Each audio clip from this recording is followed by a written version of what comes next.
Ruth capítulo 2, eu quero ler com você a partir do versículo 8, que diz assim: Então disse Boaz a Ruth: Ouve, filha minha, não vais colher em outro campo, nem tampouco passes daqui, porém aqui ficarás com as minhas servas.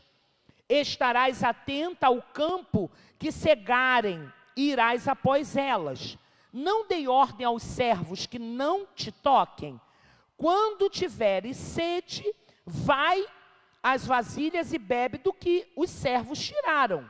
Então ela, inclinando-se o rosto em terra, lhe disse: Como é que me favorece e fazes caso de mim, sendo eu uma estrangeira?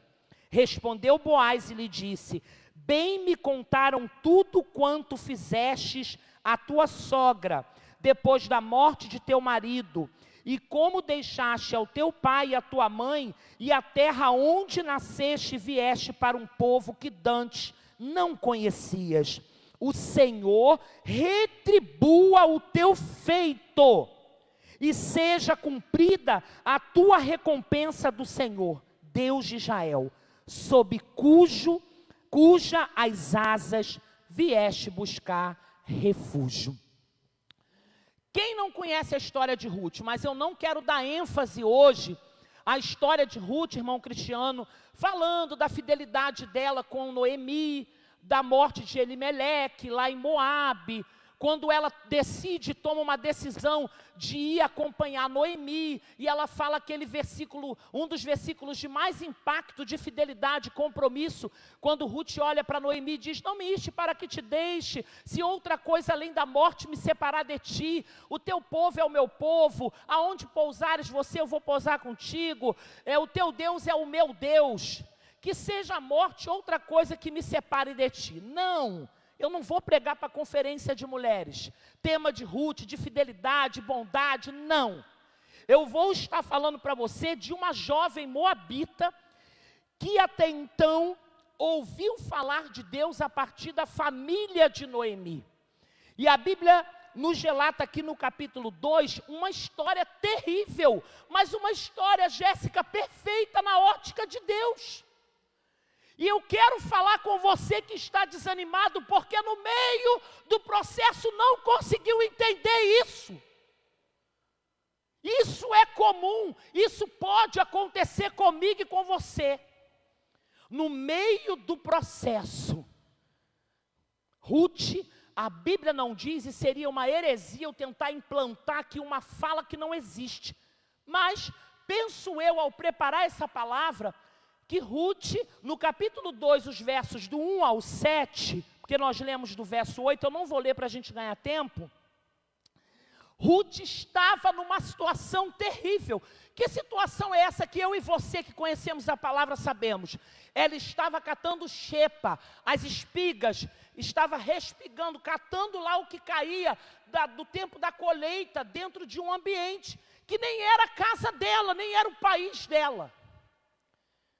Você talvez tenha já saído do país, eu tive já essa oportunidade algumas vezes, e é muito estranho quando você chega em um determinado país, e você percebe automaticamente que as pessoas te olham meio esquisito, tipo assim, você não é daqui.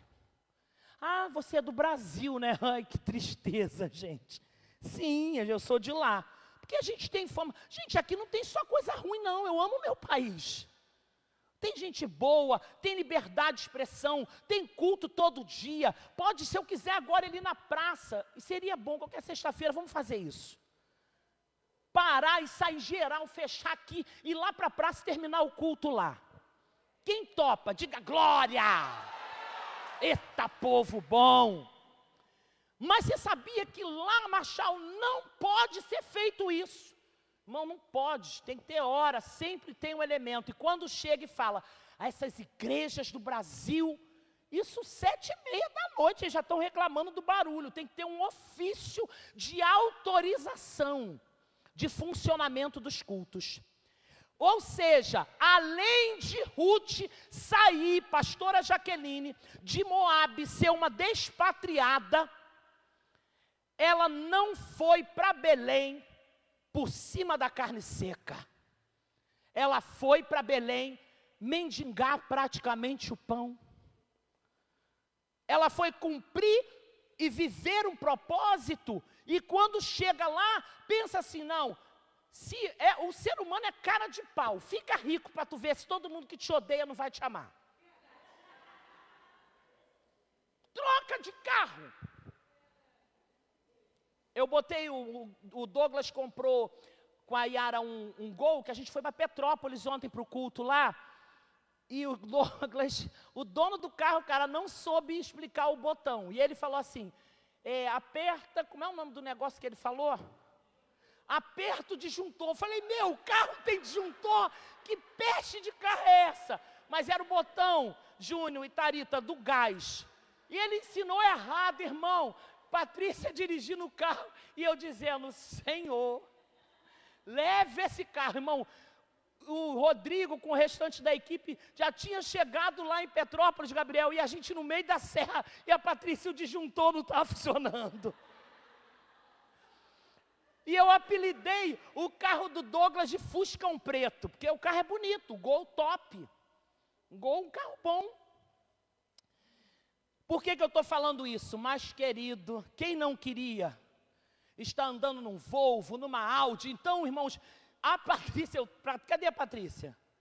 Eu tenho que confessar, gente, a Patrícia foi xingada no meio da serra. Porque tinha um caminhão, tinha o Gol que estava no disjuntor errado, e a Patrícia estava interditando a serra, meu. E o pessoal, o cara passou, falou um palavrão, eu falei, filho de Nabucodonosor, que Deus te acompanhe. Mas eu entendi a revolta daquele moço. Mas, querido, e quando passava, eu falava assim, olha lá, o inimigo está querendo nos humilhar. Ô Audi! Passava o Volvo, uma BMW. Falei, meu Deus, Satanás está furioso. Mas chegamos e o culto foi uma bênção.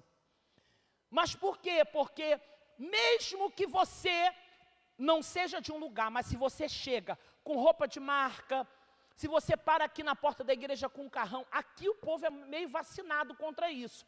Mas tem lugares, irmão, que tu chega e tu vale a marca que tu usa. E Ruth, ela usava a marca mais famosa do cristão na prova. Qual é o nome dessa marca, Mila? Simidão. Se me dão eu como, se me dão eu uso, se me dão eu calço, se me dão eu visto.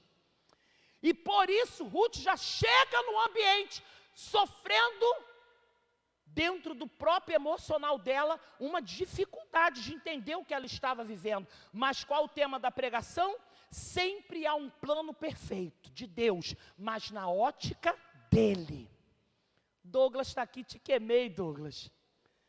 Na ótica de Deus há o plano perfeito. Por que, pastora, que você ressaltou Ruth aqui? Por que no Expansão você está pregando isso? Porque se você desanimar, no versículo 7, o 8 não se cumpre na sua vida.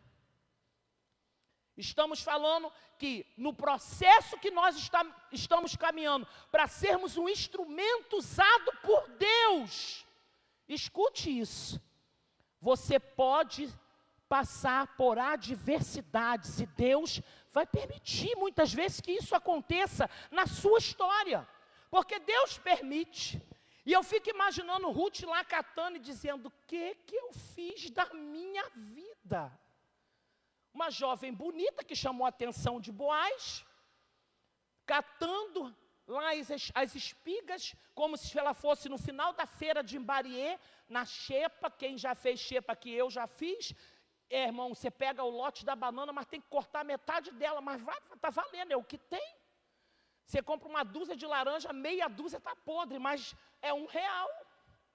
Porque hoje sacolão está triste, irmão, está tudo caro.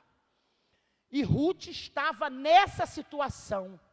Mas, querido, Ruth não sabia o desfecho do que ela viveria, mas o plano que Deus havia estabelecido para ela era um plano perfeito. Sabe por que você está aflito? Porque você não consegue enxergar o versículo 8. Você que tem chamado, ei, Deus não precisa da tua ajuda. Deus vai te encontrar na xepa. Deus vai te encontrar na luta. Deus vai te encontrar no grau de dificuldade insuportável. Porque a Bíblia diz aqui, no versículo 8, então disse Boaz a Ruth, ouve, filha minha, não vais colher em outro campo, nem tampouco passes daqui, porém aqui ficarás com as minhas servas. Ruth não tinha ideia, Kátia, que aquelas servas que estavam colhendo com ela, iria daqui a pouquinho servi-la. Não desista! Hoje catando espiga, amanhã Deus trazendo a memória e mudando a tua história. Você não vai desistir. Roer o osso, está quase na hora de comer a carne, vaso. Às vezes o tempo de espera é tão grande que não tem nem mais dente, já caiu tudo. Chupa o caldo da carne, filho, mas não desista. Pega a picanha e passa no moedor, mas come ela. Porque o plano de Deus não é para você morrer catando espiga. Deus tem autoridade para trazer à memória a tua semeadura. E quando isso acontece, Ruth toma um susto, porque é assim, eu vivo isso, irmãos, eu vou confessar para vocês diante do meu Deus. Quando eu olho os meus filhos vivendo promessas de Deus, Daniel, há 3 anos atrás, irmão, tinha uma legião de demônio no couro desse cara. 2019, eu fiquei com ele em Portugal, quando ele sofreu a primeira lesão no joelho. Ele e o Luan, eu não sei quem é que estava mais endemoniado. Eu acho que era o Daniel. Às vezes muda, entendeu, Bia? Mas vamos orar. E aí, eu lembro que num auge de briga, eu falei com a pastora Patrícia sentada aqui o seguinte: Patrícia, aprenda comigo, falei com ela. Eu não me meto na vida de ninguém, desde que Deus não me mande. Porque se Deus me mandar, eu vou virar um tormento na tua vida, mas eu vou se meter na tua vida. Pastora, que absurdo. Porque se eu não se metesse na vida do meu filho, o diabo tinha matado ele. Porque ele estava num nível de espiritualidade tão decadente, tão horroroso. Eu não conhecia. Sabe o que é uma mãe não conhecer quem gerou? Eu não conhecia mais o meu filho. Eu não sabia quem era o Daniel. Satanás deformou o caráter do Daniel. Um menino que sempre foi doce, solidário, preocupado com a família. Irmãos, ele ficava um mês. Eu mandava mensagem, ele ficava um mês sem olhar a mensagem que eu mandava para ele. E eu dizia: filho, se eu tivesse morrido, mãe, estou ocupado. Satanás deformou o Daniel. E eu lembro que em 2019, no meio da madrugada, ele e o Luan jogando na sala, jogo de videogame, e eu já estava deitada. De repente eu fiz meu momento de oração, li um texto, botei a Bíblia do lado. E quando eu fechei os meus olhos e abri, a luz toda apagada, eu via um espírito maligno, pulava do teto da casa do Daniel na sala e ficava no meio, lembra disso, Bia? No meio da sala onde estava o Luan e o Daniel. Irmão, eu dei uma de Mulher Maravilha. Filhinho, do jeito que eu estava, eu dei um pulo da cama. Dei um bico na porta do quarto. Foi desse jeito, falei: aqui não, capeta. Luan pulou, Daniel de muleta, largou a muleta, quase andou, irmão. Luan, o que foi? Falei: tem um demônio aqui na sala. Mas olha só, se vocês dois estão acostumados a lidar com demônio dentro de casa, eu não. Pode ir saindo agora. Eu falei: que falta de respeito, capeta. Eu sei que tu tem direito, porque eles estão te dando legalidade, mas comigo aqui não. Pode sair. Irmão, foi um exorcismo uma madrugada ali. E Luan e Daniel, os dois queriam dormir na cama comigo. Luan, eu não vou dormir na sala. Caçou as cobertas e foram. Tem algum demônio? Eu falei, em mim não. Mas se vocês forem, não vão para a sala mais não. Eu fiquei lá os meses inteiros, acompanhando a recuperação do Daniel. E os dois quase dormindo debaixo da minha coberta. 2 homens gigantes lá. Meu filho Luan para mim é um filho. E foi um processo difícil. Mas mesmo assim eu saí de lá chorando. Escute isso, Edson. Eu saí de lá chorando para ir para o aeroporto, me despedindo de um filho que eu não conhecia mais. Não foi esse filho que eu criei e eduquei. Eu e o pastor sempre fomos exemplo para os filhos. Eles não têm do que nos apontar, do que nos acusar. E eu falei com o Daniel no aeroporto, me despedindo dele, no aeroporto não, me despedindo dele, Luan correndo comigo para me levar no ônibus, porque eu ia para Porto, embarcar para o Brasil, e as lágrimas descendo, e ele olhou para mim, mãe, não se iluda, nunca mais eu vou ser quem eu fui. Foi assim, querido, que eu me despedi do meu filho em 2019. E eu olhei para ele e falei, concordo contigo.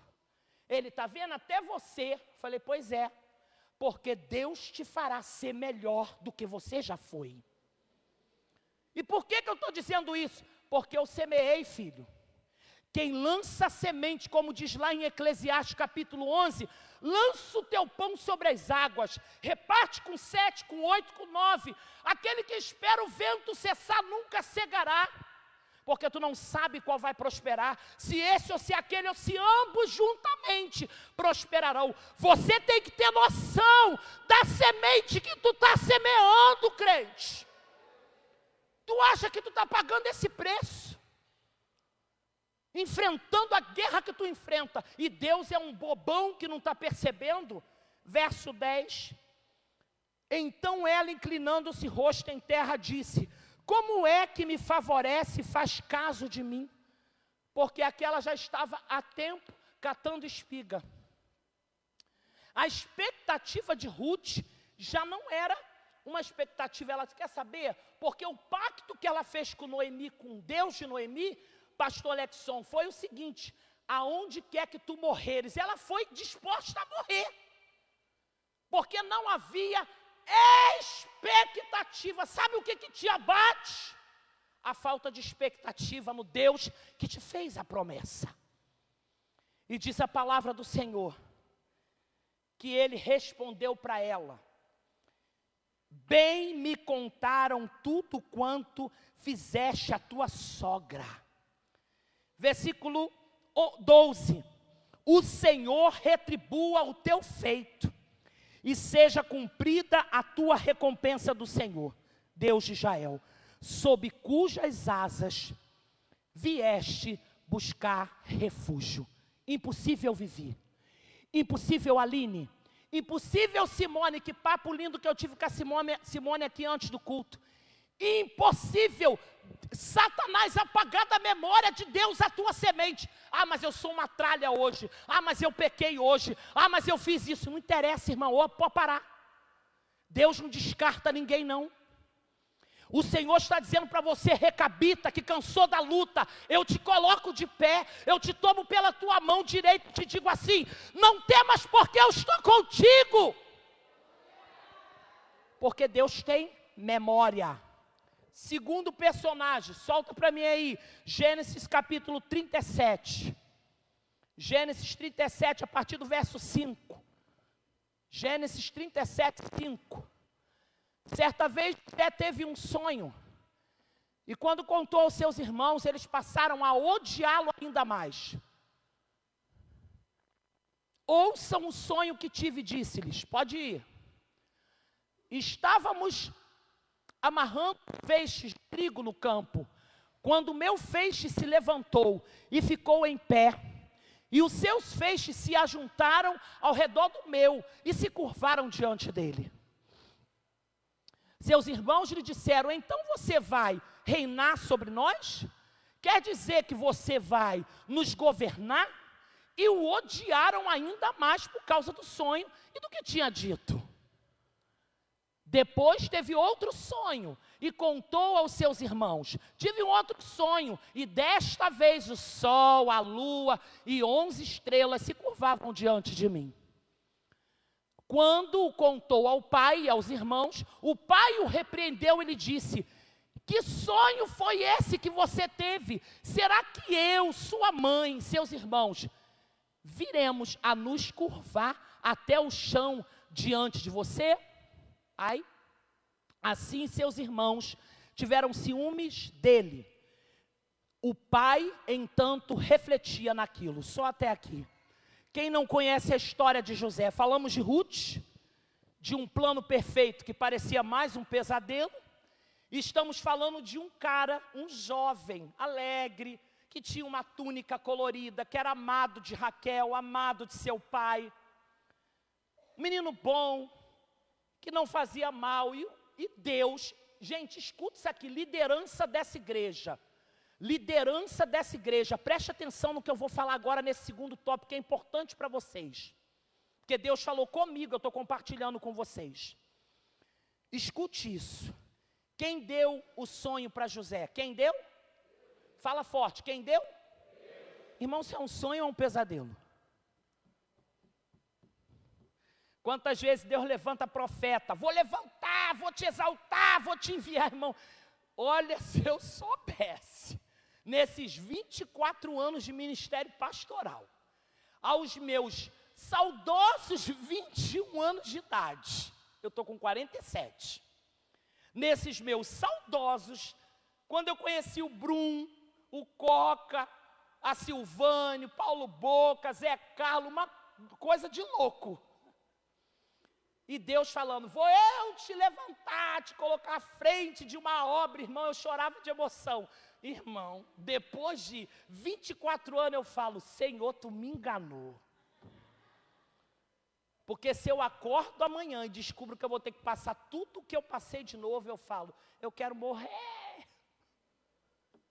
José estava de boa, Vitor.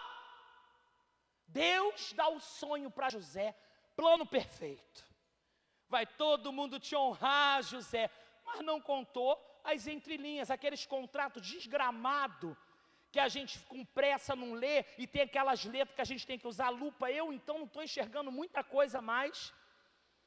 Um problema sério. Vou ficar perdendo tempo de ler, eu vou assinar isso aqui. Depois a gente descobre, irmão, que tem juros, que você quase vende o seu intestino, você vende o teu fígado, o teu pâncreas. E o sonho que Deus deu para José parece um sonho maravilhoso, mas o processo que José enfrenta por causa daquilo que era o que Deus sonhou para ele, na ótica humana, não era algo bom. E aí a gente começa a ver os irmãos de José, que se levantaram contra ele, porque mais uma vez eu ressalto, chegaram lá bonzinho no Egito, depois que José penou, e Deus ainda bota José nessa situação, Gabriel, para os irmãos dele não morrer de fome no futuro. Irmão, tem hora que dá vontade de deixar morrer. Diz que tu não tem vontade, às vezes, de falar assim, Deus vai me exaltar, o espírito de vingança, fala. Aí você fala, Jesus, tira da minha mente isso, sai de 10 em 10 sem fazer tumulto. Porque tem hora, irmã, que se der lugar, você fala, Deus, eu não tenho nada a ver com sonho, foi o Senhor que me deu. Irmãos, você acha o quê? Que José foi arrogante, prepotente? Tem gente que prega isso, vai ler, vai fazer exegese da palavra, nada a ver. Deus ainda incentivou José, porque José era sábio. Ele compartilhou o sonho, irmão. Deus deu o sonho e mandou ainda José contar. Ele crente que vou me alegrar, meus irmãos. Nossa, nem entendeu. O paizinho dele sabia muito bem do que se tratava, porque era um homem de Deus também. E a partir disso, aquilo que era para ser, na visão humana, algo extraordinário, se torna um pesadelo na vida de José. Ou você acha o quê? Foi jogado no poço, vendido. Aí alguém diz assim, a luta de José aumentou quando a mulher de Potifar, virada aquela periguete, inventa uma mentira e o cara vai na cadeia. Irmão, para aí, tem alguém aqui com probleminha? José, depois daquele poço, nunca mais foi um homem livre. Quando ele estava na casa de Potifar, ele era o quê? Você acha que é mole? Sair da zona de conforto do papai, da mamãe, usando uma túnica, sendo guardado, sendo protegido, lançado no poço. Aí depois do poço, é jogado Rodrigo na casa de Potifar. Para quê? Para ser da família? Para de se iludir, querido. Tem gente aqui que está achando, não, eu estou assim, mas estou amparado, irmão. Você acha que Potifar era burro? Você acha que Potifar não sabia que a mulher dele era biscate? Ele não conhecia a idoneidade de José?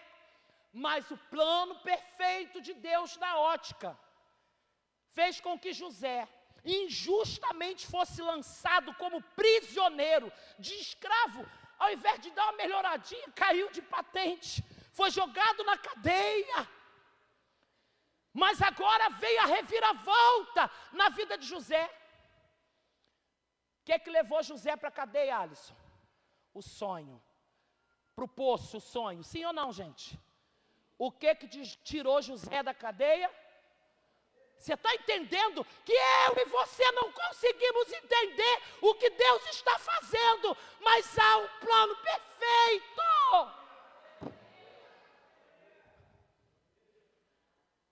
A mesma coisa que levou José para a cadeia, para o poço, Deus usou para tirar José e colocar ele no lugar que Deus tinha preparado para ele.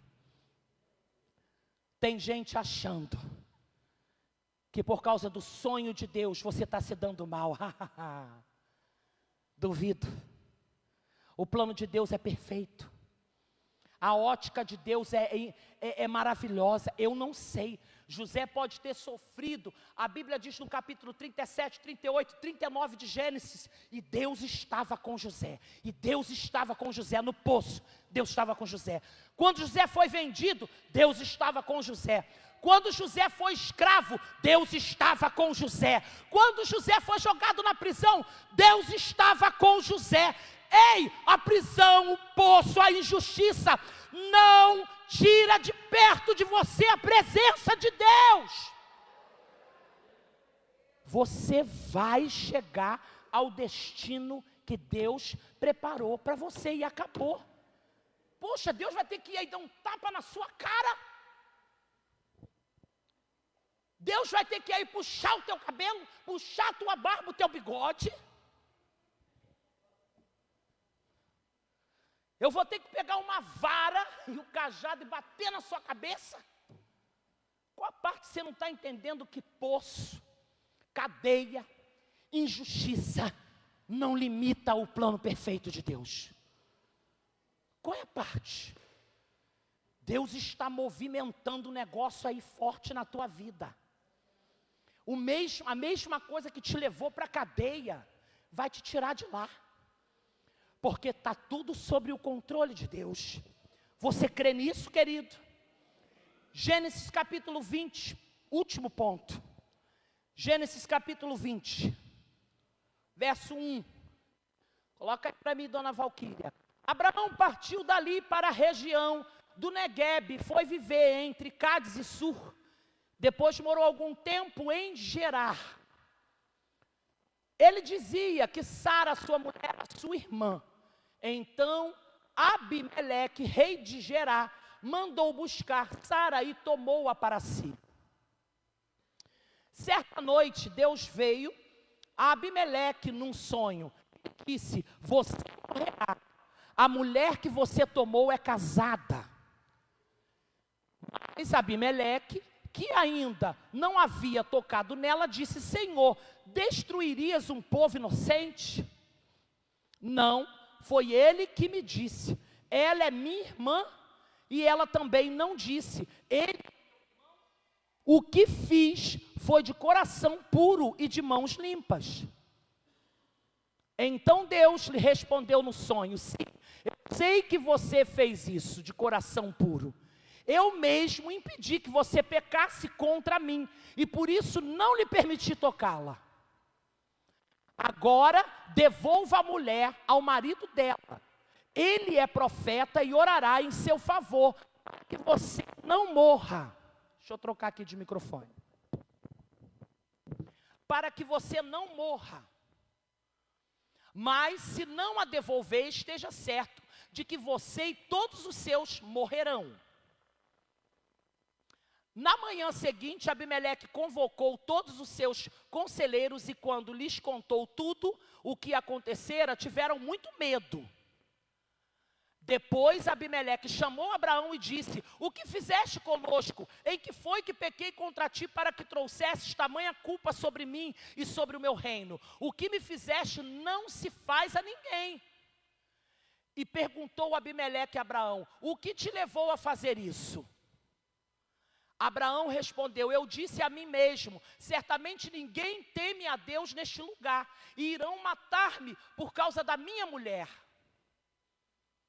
Além disso, na verdade, ela é minha irmã por parte de pai, mas não por parte de mãe, e veio a ser minha mulher.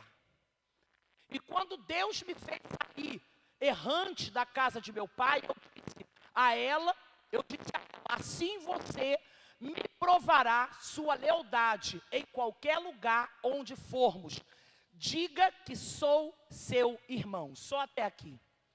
Esse texto é um texto muito conhecido. Esses microfones estão me vendendo. Esse texto é um texto muito conhecido. E eu vou deixar a igreja pasma. E você que pecou hoje? Quem pecou hoje? Não fale o seu pecado, porque eu não quero ouvir. Por que, pastora, você está falando isso? Plano perfeito na ótica de Deus. De quem nós estamos falando? De um mentiroso? De quem nós estamos falando? De um mentiroso, Mila? Abraão aqui mentiu. Quem era Abraão, Adriano? Pai da fé. Aquele cara. Aquele do Moriá. Aquele que Deus falou: não faças tal coisa, olha para o lado, o cordeiro está aí. Aquele que recebeu: sai da tua tenda, para a terra que eu vou te mostrar. É esse. Sabe o que o diabo está querendo fazer com você? Escute, você que está afastado, endemoniado, talvez um crente dentro da igreja capetado. E o diabo já colocou na tua mente que Deus não tem interesse mais na tua vida. Ah, que diabo mentiroso do cão. O diabo está endemoniado de falar um negócio desse. Por quê, pastora? Por quê, irmão? Porque Abraão não podia morrer nesse cenário. Abraão tinha algo para viver, que não era só sobre ele, Bia, mas era sobre Isaac. Bota lá Gênesis capítulo 26. Gênesis 26, o último texto que a gente vai ler. Gênesis capítulo 26, verso 1. Gênesis 26, 1. Houve fome naquela terra, como tinha acontecido no tempo de Abraão. Por isso Isaac foi para Gerar, onde Abimeleque era o rei dos filisteus. O Senhor apareceu a Isaac e disse: não desça ao Egito, procure estabelecer-se na terra que eu lhe indicar. Permaneça nesta terra mais um pouco, e eu estarei com você e o abençoarei, porque a você e aos seus descendentes darei todas essas terras, e confirmarei o juramento que fiz ao seu pai Abraão.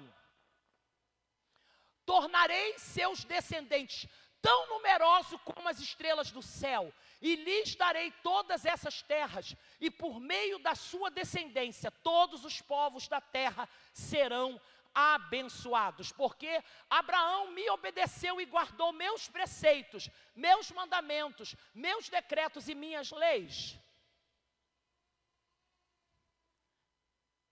Assim Isaac ficou aonde, gente?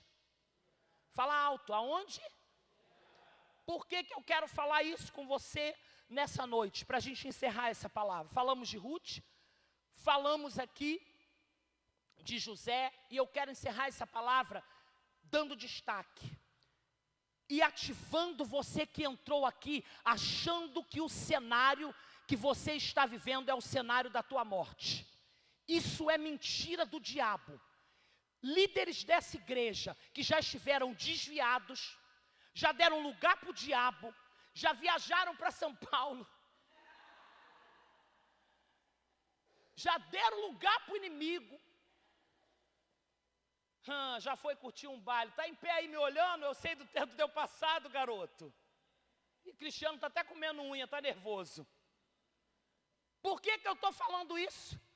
Porque o inimigo, obviamente, olhou aquele cenário e achou que Deus ia cobrar de Abraão, ia destruir com ele. O cara mentiu.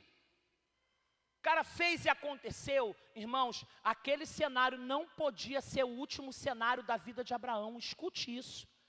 Não interessa o que você fez, o que você praticou, qual a tua conduta, os erros que você cometeu, a fraqueza que existe dentro de você.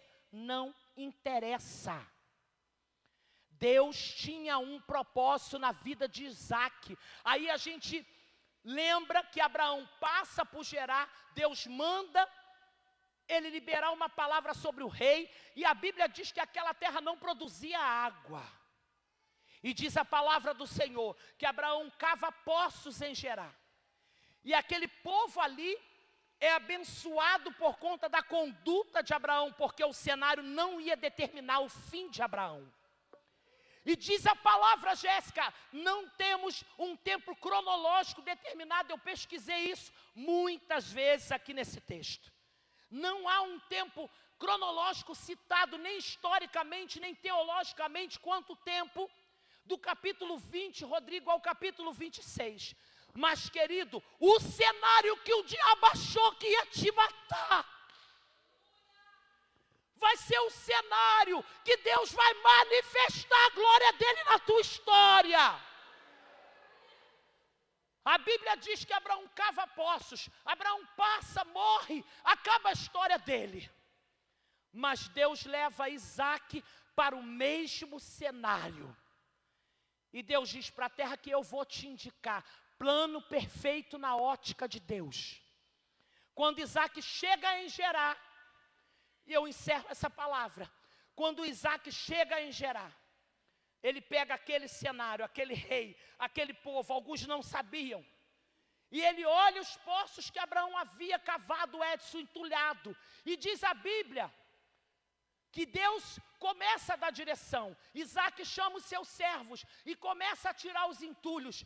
Automaticamente, aquilo que não acontecia mais, volta a acontecer. Se você tem uma história com Deus, pouco importa o tempo, pouco importa o que aconteceu no cenário, se você fizer aquilo que Deus começar a te indicar, você vai voltar da água.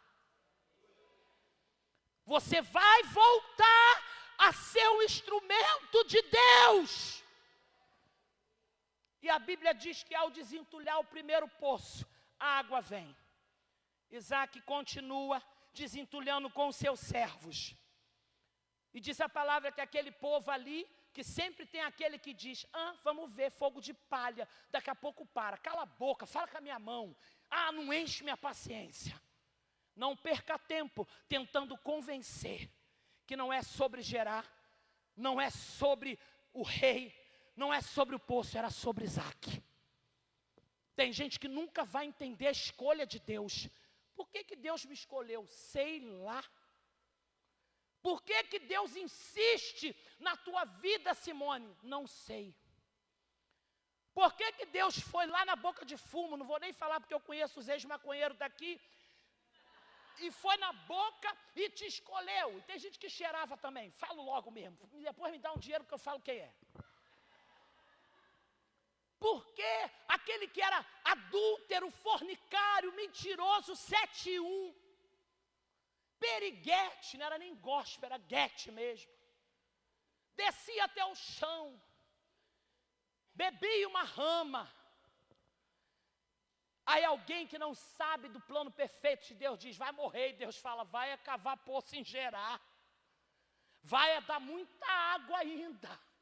Garoto bom, aí fala, eu? Menina boa, eu? Tem certeza, Deus? Que tu está falando, cadê? Eu estou vendo um fundo aqui tocando para mim de teclado. Eu estou vendo, aí viu? Sabe por que eu estou dizendo isso? Segundo poço, Isaac Cristiano não quer discussão, abandona o primeiro poço, vai para o segundo, Mila. Começa a tirar o entulho. Vem o povo de novo de Gerar, enchendo a paciência de Isaac. O poço é meu, o poço é meu. Isaac, fica com o poço. Isaac vai para um outro lugar de Gerar, porque lá era o lugar. E diz a Bíblia que Deus manda Isaac cavar um novo poço, que já não era mais o poço de herdade de Abraão, que estava com entulho, era um novo poço. Ei, tem coisas que Deus não vai restituir, vai te dar novo. Porque às vezes a gente insiste, sabe? Não, que se Deus estiver comigo, Ele vai me dar um sinal. O sinal é, cava um terceiro poço. Porque não é sobre o poço, é sobre você, Isaac. É sobre você, Isaac. E a Bíblia diz que ao terceiro poço, Reobote, Deus nominou, deu nome, Reobote, terceiro poço, que Isaac cava, a água começa a jorrar, e o rei e toda aquela nação começa a entender, Isaac é uma escolha de Deus. É tão triste, nós somos assim. Olhamos os erros, as falhas, o cenário que a pessoa está vivendo e a gente diz, está indo de mal a pior, a qualquer hora vai chegar a notícia de morte. E aí Deus, se Deus canta, Ele fala, ainda tem vida aí. Aí eu falo, hã? E mesmo que o cenário diga que vem cá, Alisson, que cantar não é comigo, irmão, sangue do Cordeiro. Hoje eu vim proclamar para você que achou que não tinha nem uma gotinha de água a mais para dar. Eu vou fazer apelo, porque eu estou tensa. Porque essa terra aqui hoje não é mais Deus provedor. Essa terra se transformou. Nós estamos em Gerar. O rei está em casa com Covid. Tadinho do meu marido. Ele está revoltado, não sei se ele está conseguindo assistir aí. Que ele falou, vê se não funciona, internet, cadê o negócio? Eu estou aqui amarrado com esse vírus da Covid. Eu não estou, tá, gente? Que eu já tive 4, irmão. Se eu tiver mais, eu nem tenho música mais no Fantástico. Pelo amor de Deus. Mas isso aqui se tornou Gerar. E eu estou vendo só Isaques e Isaquinas aqui. E não interessa a opinião, pelo amor de Deus, igreja. Pelo amor de Deus, igreja. Para de se preocupar com a opinião de pessoas que só conseguem enxergar o cenário que você está vivendo hoje. Eu já vivi cenário que eu falei, não vai dar nem uma gotinha de água, quanto mais um poço cheio. O Senhor está dizendo que ainda tem vida aí. E mesmo que o cenário diga que é o fim, ainda tem vida aí. Eu não desisti do meu filho. A Emily chorava e nós liberamos a Emily, porque a guerra não era dela, a guerra era minha e do Paulo. Eu disse, Emily, você não precisa, porque ela era namorada, e a igreja não sabe, mas durante 2 anos eles haviam terminado. Mas Daniel não aceitava expor isso publicamente. E eu dizia, se ele não aceita é porque ele sabe que ainda tem vida nesse relacionamento. Mas eu disse para ela, levamos ela para Portugal. E numa reunião, eu, ela, pastor e Daniel, eu disse na frente dele, Emily, você está liberada para viver uma nova história. porque o Daniel não te merece. Nós te abençoamos para que você vá viver uma nova história. E ela chorando, Daniel assustado.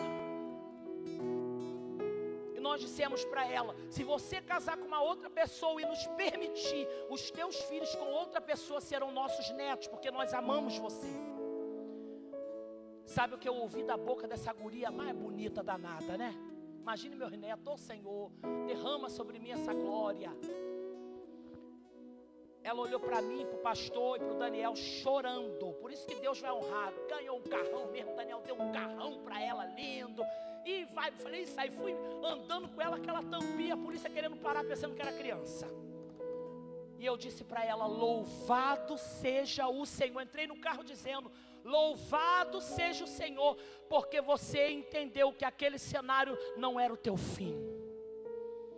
E ela olhou para mim, para o Paulo e disse: eu sei, sogro, eu sei, sogra, que o Daniel está todo quebrado, mas eu junto com vocês e o Senhor vamos catar os pedaços e vamos colocar na mão do oleiro, porque ele será refeito. Você tem noção? Porque ela tomou posse de que aquele cenário não era o último cenário. Fique de pé, você que pode. O Alisson vai louvar junto com o Mateus ali. E eu não vou me demorar. É um apelo papum, pastora. Eu peço à igreja que interceda. É um momento especial. Se você puder se manter ligado, faça isso. Pastor, o meu cenário é o pior cenário possível. Eu não consigo acreditar que Deus ainda tem interesse na minha vida, ou eu não tenho força para poder seguir. Como? Deus quer o que comigo? Porque você está se mostrando para Ele, mas você ainda está vivo, e Deus pode fazer esse poço, Rehobote, voltar a dar água. Se você quer viver algo extraordinário na tua vida ministerial, no teu chamado, em todas as áreas, em nome de Jesus, não se importe com quem está do teu lado, na frente ou atrás, saia do teu lugar e vem aqui para o altar. Alisson, louva ao Senhor. Sai do teu lugar e vem aqui no altar, porque é aqui, por aí, isso aí, que já terminou. vem, sai mesmo do teu lugar e vem e fala: não, meu fim não é o poço entulhado. A história, Jéssica, em Gerar, começou no poço, terminou no poço. A história de José começa no sonho e termina no sonho. Eu vou mostrar pra escute isso, saia do teu lugar, amém.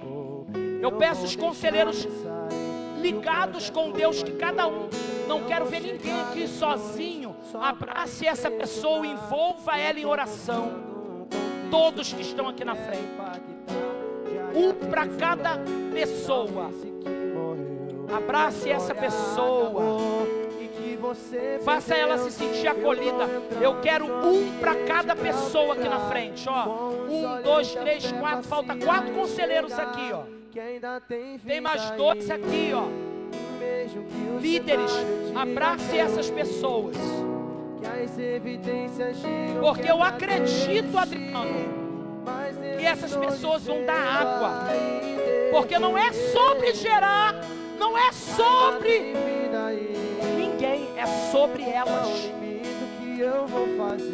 Eu também já acreditei que não tinha, que meu poço estava entulhado, mas Deus mudou o cenário da minha vida. Deus mudou o cenário da vida do meu filho. Ainda tem gente aqui na frente sem cobertura, hein?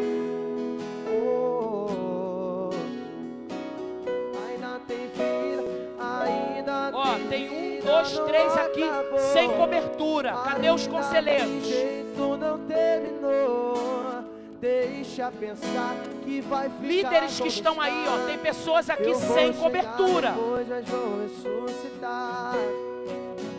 vou mostrar. Isso aqui é um campo de batalha, irmão. Descansa, calma o teu coração. Eu vou chegar, vou trabalhar, eu vou ressuscitar. Ainda tem vida aí. Ainda tem vida. Mesmo que o cenário diga que é o fim, as evidências digam que é pra desistir. Mas eu estou dizendo, ainda existe vida aí. Ainda tem vida aí. E o tempo não limita o que eu vou fazer. É isso eu aí. lhe garanto e afirmo pra você, ainda tem vida aí, vai voltar a viver. Existe vida aí. Ninguém ama mais vocês que estão aqui na frente do que o próprio Deus. Igreja, aprenda uma coisa: pouco importa a sua opinião, pouco importa a minha opinião. Ninguém ama mais, missionária Sônia, pastor Josmar, essas pessoas que estão aqui na frente do que o próprio Deus. Eu não me baseio em cenário. Eu ouvi pessoas do meu convívio dizendo: Daniel já sofreu uma lesão, sofreu a segunda, teve acidente de carro com perda total, Deus deu livramento. Até quando? Eu falei: até a promessa se cumprir. Porque não era sobre mim, Leandro, era sobre ele. Deus falou comigo, com meu esposo: vocês correram e eles vão voar. E quando eu vejo Daniel e Emily, hoje Daniel no telefone comigo, que ele foi fazer um exame no joelho, para a honra e glória do nome do Senhor. Após 1 ano e meio, Daniel voltou aos campos, assinou um novo contrato. E ele saiu correndo do laboratório onde ele estava fazendo o exame, Jéssica, para fazer o quê? Catar outros jogadores, John, pastor Alexson, para levar para o culto jovem. E ele disse: mãe, eu preciso comprar um carro de 7 lugares agora, porque está crescendo muito e eu preciso levar esses jogadores. O jogador chega um dia no clube, no outro dia ele diz: você é do Brasil? Você era de alguma igreja? Era. Mas aqui eu não sei. Não, você achou aqui uma igreja. 7 horas estou passando no teu alojamento para te levar para o culto jovem. E quem viu o último culto jovem, gente, em Aveiro, não tinha lugar dentro do apartamento. Porque quando o diabo disse: eu vou matar o teu filho, o Espírito dizia para mim: ainda tem vida nele. Não desista do teu marido, não desista da tua família, não desista de você. Não desista do chamado de Deus na tua vida. Escute isso, pelo amor de Deus. Não interessa o estado que você chegou aqui hoje. Se tem vida, Deus pode fazer novamente esse poço gerar água. E eu peço à igreja que estenda suas mãos aqui para frente. Eu quero orar por vocês, mas eu quero falar mais uma vez para vocês que estão aqui na frente: ninguém ama mais vocês do que o próprio Deus. Ninguém ama mais vocês do que o próprio Deus. Mas pastora, Deus sabe quem eu sou. Ninguém ama mais vocês do que o próprio Deus. E eu creio que aqui não há poços com história encerrada, só há entulho. E eu sirvo a um Deus que me direciona a tirar esses entulhos, porque a igreja ainda vai ficar de boca aberta, porque esses poços que parece que não ia acontecer mais nada, voltarão a dar água. Não interessa, você está numa luta aí na sua mente: mas pastora, como vai ser isso? Eu não acredito, eu pensei em me matar, eu pensei em me matar. Para você que Ásia, eu pensei em me matar.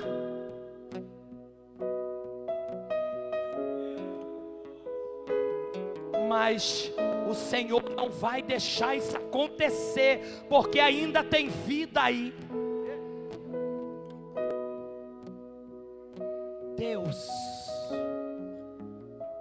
Pai nosso que estás no céu. Eu quero declarar sobre essas pessoas que estão aqui à frente. Essa moça Cristina que está aí, que chegou com o Marçal, abrace ela, porque ela está dolorida, sofrida. E Deus trouxe ela aqui hoje para cuidar dela. Ela está sofrida, dolorida. Eu não conheço ela. Micaela, Deus trouxe ela aqui junto com tantos outros. Paizinho, toma cada um que está aqui na frente. Aqueles que estão na igreja, mas estão abatidos. Aqueles que estão afastados. Aqueles que estavam longe do propósito. Que querem te servir, mas tem dificuldade, tem timidez, tem medo. Às vezes fala, como vai ser? Eu queria fazer mais, mas tem essa limitação. Meu Deus, Tu tem uma obra na vida dela, Pai. Teu Espírito está dizendo para mim que não há limitação não, que o Senhor vai cuidar de tudo que ela precisa. Que ela tinha até desanimado, mas o Senhor falou comigo que enviou um reforço para caminhar junto. Tu tem uma obra na vida dela, Pai, na história dela. Só estava entulhado os poços, mas é tempo dela ver a água jorrando. Ela não sabe por onde começar. Às vezes ela se sente perdida, mas Senhor, Tu vai direcionar ela. Tu vai levantar ela com autoridade. Toma, Senhor, cada vida aqui em Tuas mãos. Que o Senhor esteja movendo o Teu sobrenatural. Edmilson, Senhor, tem alguém pedindo oração na live. Em nome de Jesus, alcance. Eu não sei aonde está. Se está perto, se está longe, se está livre, se está preso, se está no hospital. Eu não sei, mas visita também. Para que águas possam jorrar desse poço. Toma em Tuas mãos essas pessoas aqui, ó Pai. E que o Senhor as abençoe para a glória e honra do Teu nome. Em nome de Jesus. Conselheiro, dê um abraço nessa pessoa aí e diga para ela, não há ninguém que te ame mais do que Deus. Eu quero que você fale isso para ele ou para ela. Não há ninguém que te ame mais do que Deus. Oh, glória! Oh, glória! Amém! Aleluia! Deus abençoe. Amém. Você é o... Vamos orar pelo Mateus. Vamos orar, ele está entregando a vida dele ao Senhor. Amém. Deus, eu te entrego o Mateus em Tuas mãos. Não há ninguém que ame mais o Mateus do que o Senhor. O Senhor é Deus que inicia história, muda situações, dá firmeza de passo, que ele possa caminhar e deixar tudo que ele precisa nas Tuas mãos. Não há ninguém que ame mais o Mateus do que o Senhor. Por isso o Senhor entregou o Seu Filho para morrer por ele. Nós como igreja estamos dizendo que ainda há vida aqui. Mesmo que o cenário diga que é o fim, ainda há vida aqui. Protege ele, Senhor. Toma ele em Teus braços. Ajuda ele, Pai, para a glória do Teu nome, em nome de Jesus. A igreja pode aplaudir ao Senhor pela vida do Mateus.